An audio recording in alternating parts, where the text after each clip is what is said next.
हर हर महादेव साथिया, आप सभी का अपने चैनल लव यू जिंदगी में तहे दिल से स्वागत है। आप सुन रहे हैं अपनी पसंदीदा कहानी तेरे संग यारा का 123 भाग। अभिलाष के आते ही इटली का पूरा इंटरपोल डिपार्टमेंट हरकत पर आ गया था। अभी तक तो केवल गोल्डन चैन के बारे में की मालकिन के बारे में हवा ही थी, पर प्राची ने खुद निकलकर इस हवा का धुआं तेज कर दिया था और अभिलाष ने इस धुएं के पीछे छुपी हुई चिंगारी देख ली थी। अब बस इसी चिंगारी का उद्गम उसे खोजना था। जिनके लिए स्पाई की एक अच्छी खासी टीम लग गई थी और तुरंत रिजल्ट अभिलाष के टेबल पर था। अभिलाष के पास शिखा का कांटेक्ट नंबर था, लेकिन उसने प्राची के बारे में कुछ भी जानने के लिए शिखा से कांटेक्ट करना जरूरी नहीं समझा था, क्योंकि यहाँ पर खुद वह एक फेक आइडेंटिटी से आया था। इसके अलावा पर्सनल रिलेशनशिप से कोई भी कांटेक्ट उन लोगों के लिए इस वक्त मना रहता था। प्राची रायजादा, उम्र 26 साल, मूल रूप से दिल्ली इंडिया के निवासी हैं। आज से 5 साल पहले वह इटली बिजनेस करने के लिए आई थी। मोक्ष सिंह चौहान के साथ उन्होंने अपना पहला बिजनेस शुरू किया। अजीत अभिलाष को प्राची की डिटेल दे रहा था और अभिलाष से किचन में अपने लिए कॉफ़ी बना रहा था। यह एक 5 स्टार होटल के 16वीं मंजिल पर बना हुआ बिजनेस क्लास का स्वीट था। इस मंजिल पर केवल 2 ही स्वीट और दोनों स्वीट किसी बंगले से काम नहीं थे। अभिलाष ने अपना पूरा फ्लो खाली रखवाया था। दोनों ही स्वीट उसी के नाम से बुक थे और इससे फ्लो पर सिर्फ एक एम्प्लॉय को आने की अनुमति थी, जो कि उसके साथ ही रहता था।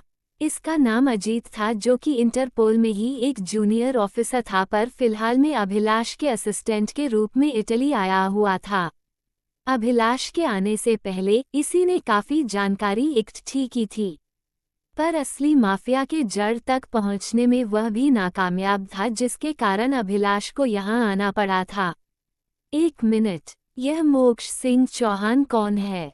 अभिलाष ने पूछा। मैंने मोक्ष सिंह चौहान की भी डिटेल निकाली है। वह अब जीवित नहीं है।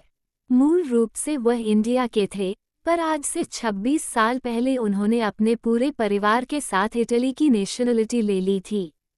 शुरू में उन्होंने वेनिस में एक कैफेटेरिया खोला था और धीरे धीरे वेनिस में इसकी 5 ब्रांच खुली। 5 साल पहले उनके बिजनेस में एक जबरदस्त उछाल आया और उन्होंने अपना पहला चैन रोम में डाला, वह भी एक कैफेटेरिया ही था। और उसके 2 साल के भीतर ही उन्होंने होटल, हॉस्पिटल जैसे बिजनेस में भी अपना हाथ आजमाना शुरू कर दिया। अजीत ने बताया। 5 साल पहले कोई लॉटरी लग गई थी क्या इनकी? अभिलाष ने तंज करते हुए पूछा। नहीं, 5 साल पहले उनके बेटे ने इनके साथ मिलकर काम करना शुरू किया। ये कैफेटेरिया का बिजनेस ही देखते थे, लेकिन उनके बेटे ने होटल, हॉस्पिटल वगैरह संभाल लिया था। एक बड़ा अमाउंट उन्होंने इस बिजनेस को लगाने के लिए अपने बेटे को दिया था, जो कि यह इंडिया से अपनी पुश्तैनी संपत्ति बेचकर लाए थे।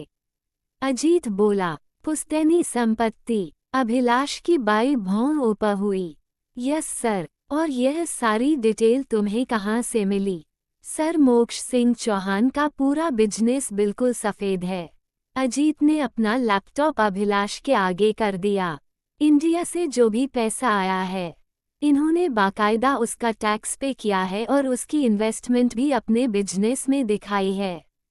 अगर हम सरकारी आंकड़ों की माने तो ये पूरी तरह से ईमानदार आदमी थे, और उसके बाद मोहित सिंह चौहान दोनों ने इनकम टैक्स में भी कभी हेरा फेरी नहीं की है। अजीत ने अपना लैपटॉप अभिलाष के आगे कर दिया। मोक्ष सिंह चौहान थे से क्या मतलब है? अभिलाष ने पूछा। वो अब जीवित नहीं, अजीत ने कहा। ओह, अभिलाष ने कुछ लंबा खींचते हुए कहा, जैसे कि पूरी सूरत हाल समझ रहा हो। अचानक से उसके दिमाग में यह बात आई कि हो सकता है कि प्राची की शादी मोक्ष सिंह चौहान से हुई थी और उनके मरने के बाद अब उसे यहाँ से जाना मुश्किल हो रहा होगा, या फिर इटालियन माफिया की नज़र उसे पर पड़ गई होगी। यह मोहित सिंह चौहान कौन है? कुछ देर रुककर कॉफ़ी का एक घूंट लेते हुए अभिलाष ने पूछा। मोक्ष सिंह चौहान का बेटा। उनकी डेथ के बाद इसने पूरा बिजनेस संभाल लिया है। प्राची रायजादा को मोक्ष सिंह चौहान अपने साथ बिजनेस के लिए लेकर आए थे। कुछ साल तक दोनों ने एक साथ बिजनेस किया, लेकिन मोक्ष सिंह चौहान के डेथ के बाद प्राची अपना हिस्सा लेकर अलग हो गई और वह सारे पैसे उसने द गोल्डन चेन में लगा दिए, जिसके कारण मोहित सिंह चौहान का कैफेटेरिया का बिजनेस काफी लड़खड़ाया भी। रोम के साथ साथ उसे वेनिस के भी 2 स्टोर बंद करने पड़े हैं। अजीत ने बताया, यानी कि प्राची ने चौहान फैमिली को धोखा दिया। कुछ सोचते हुए अभिलाष बोला, पर उसके दिमाग में कुछ दूसरा ही कैलकुलेशन चल रहा था। प्राची मोक्ष सिंह चौहान से शादी करके इटली आई। वह पहले से एक बेटे के पिता थे, इसलिए उन्होंने अपनी शादी को और ऑफिशियली रजिस्टर नहीं किया या फिर जो भी हो। और बाद में प्राची ने उनको धोखा देकर या फिर उनके मरते ही गोल्डन चेन में अपना पैसा लगा दिया, क्योंकि इसके अलावा प्राची के पास पैसा आने का कोई रास्ता ही नहीं था। प्राची के परिवार की हालत तो बहुत खराब थी। प्राची का किस्सा अभिलाष के लिए उलझता जा रहा था। दिमाग जो कैलकुलेशन लगा रहा था उसे पर दिल मानने को तैयार नहीं हो रहा था, और इधर अजीत अपने इन्फॉर्मेशन उसे बता रहा था। यस सर, और उसके बेटे के बारे में कुछ जानकारी निकाली, जिसको कि वो अपने साथ इंडिया लेकर जाना चाहती है। अचानक से अभिलाष के दिमाग में आया कि कहीं ऐसा तो नहीं कि मोहित सिंह चौहान अपने पिता की संपत्ति प्राची को हिस्सा ना देने के कारण या फिर जो कुछ भी हो, उसके बच्चे को मारना चाहता हो। पर उसका ये सोचना भी तुरंत ही बेकार साबित हुआ। सर, यह बच्चा मोहित सिंह चौहान का है। प्राची रायजादा इसकी सरोगेट मदर है। होठों तक जाता हुआ कॉफी का मग अभिलाष का मुंह जला चुका था। उसने तेजी से कप हटाया और मुंह में ली हुई कॉफी एक ही बार में निगल ली। पर इतनी बड़ी बात कैसे निगले? Surrogate mother? अभिलाष सवालिया निगाहों से अजीत की तरफ देख रहा था। यस सर, मैंने वहां के वेनिस के घर के आसपास के लोगों से पता करवाया। इस बारे में उन लोगों का कहना है कि मोक्ष सिंह चौहान प्राची से अपने बेटे की शादी करवाने के लिए यहाँ लेकर आए थे, और एक तरह से उन्होंने यह शादी फैमिली फंक्शन में करवा दी थी, पर इस शादी का कोई ऑफिशियल प्रूफ नहीं है। क्यों नहीं है, ये किसी को नहीं पता, पर कुछ लोगों का कहना है कि प्राची खुद यहाँ नहीं रहना चाहती थी। उनके घर से अधिकतर झगड़े की आवाज आती थी। अजीत खुद हर सवाल का जवाब देते जा रहा था। फिर प्राची रायजादा के लिए मोक्ष सिंह चौहान के मरने के बाद काफी कुछ हिजी हो गया था। मोहित ने घर की शांति के लिए प्राची को उसके हिस्से से भी ज्यादा संपत्ति दे दी, जिसको लेकर वह रोम आ गई थी। जब इन लोगों के बीच से संपत्ति का झगड़ा खत्म हुआ तो यह अच्छे दोस्त भी बन गए। बाद में प्राची सिंह प्रेग्नेंट हुई और वो ये बच्चा नहीं चाहती थी। तब मोहित सिंह चौहान ने इस बच्चे की पूरी जिम्मेदारी उठाई, सेरोगेशन के पेपर बनवाए। बच्चे के खातिर मोहित सिंह चौहान को प्राची को एक मोटी अमाउंट देनी थी, जिसके लिए उन्होंने बिजनेस के अपने 3 कैफेटेरिया में से एक और कैफेटेरिया बेच दिया। अब उनके पास केवल 2 कैफेटेरिया बचे हुए, जो कि वेनिस नहीं है। कोर्ट में सबमिट डॉक्यूमेंट के अनुसार बच्चे के जन्म के बाद ही प्राची रायजादा को ये बच्चा मोहित सिंह चौहान को जन्म के साथ ही देना था, पर उन्होंने उसे अभी तक नहीं दिया है। मोहित सिंह चौहान ने इसे अपनी को स्टडी में लेना चाहा तो उन्होंने बच्चे को देने से इनकार कर दिया। क्यों इनकार कर दिया, इसकी कोई वजह मेंशन नहीं की गई है, पर बच्चा अभी भी प्राची रायजादा की कस्टडी में है। जहां तक मुझे लगता है कि प्राची रायजादा को पूरे पैसे नहीं मिले होंगे। अजीत ने अभिलाष की तरफ देखते हुए कहा, ये भी हो सकता है या फिर यह भी हो सकता है कि और मौके पर एक हिंदुस्तानी मां की ममता जग गई हो। अभिलाष ने अफसोस से मजाक उड़ाते हुए कहा। अजीत तो उसकी बात से समझ गया था, लेकिन मजाक उड़ाते समय अभिलाष खुद समझ नहीं पाया कि उसने किसका मजाक उड़ाया है, अपनी मोहब्बत का या फिर प्राची की फितरत का, और इसीलिए उन्होंने अपने बच्चे के साथ इटली से भागने की कोशिश की। अजीत एक निष्कर्ष पर पहुंचते हुए बोला। इतनी जल्दी किसी चीज का निष्कर्ष नहीं निकालते हैं अजीत। अभिलाष ने कॉफी खत्म करके कप टेबल पर रखा और पूरी तरह से अजीत की तरफ मुड़ गया। अजीत सवालिया निगाहों से अभिलाष की तरफ देख रहा था। अब अभिलाष के हाथों में पेन था और वह एक शादी करने पर सारे डिटेल को पॉइंट बाय लिखकर क्लियर कर रहा था।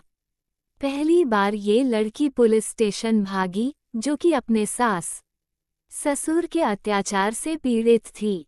हैरानी की बात ये कि इसके सास ससुर ही नहीं, अनमैरिड लड़की दूसरी बार एम्बेसी में आई, जो कि अपने बच्चे के साथ इस देश को छोड़कर जाना चाहती है।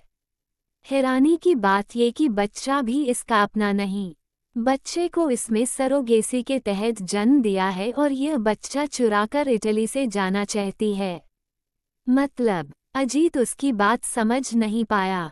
मतलब कि आज से लेकर 5 साल के बीच में 2 ही बार प्राची रायजादा अपने घर से निकालकर पुलिस के सामने आई है, और बस इसी 2 बार सच्चाई पुलिस के सामने आई और कोर्ट के सामने इसकी सच्चाई कुछ अलग ही है। वो यहाँ पर बिजनेस करने के लिए आई।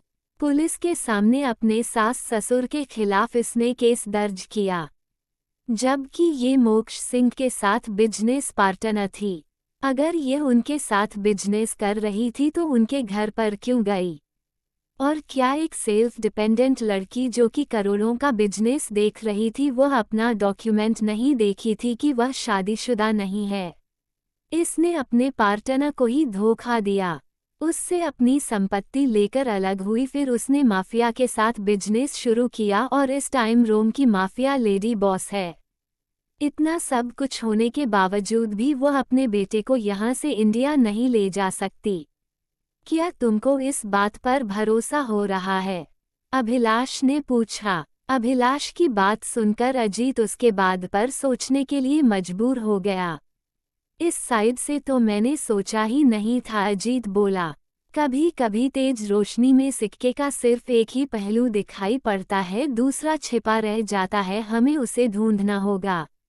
अब इन दोनों में से उसकी एक आइडेंटिटी तो पूरी गलत होगी, क्योंकि यह मेंटल डिसऑर्डर का केस तो नहीं लगता। क्या सच है क्या झूठ है, इसका तो पता लगाना ही होगा। राख में दबी हुई चिंगारी जब तक आग के रूप में सामने नहीं आएगी तब तक ये कहना मुश्किल है कि कौन सही है कौन गलत। अभिलाष पन्ने पर कई जगह पर रेड मार्क तो कहीं गोल कर रहा था। फिर हम क्या करें सर?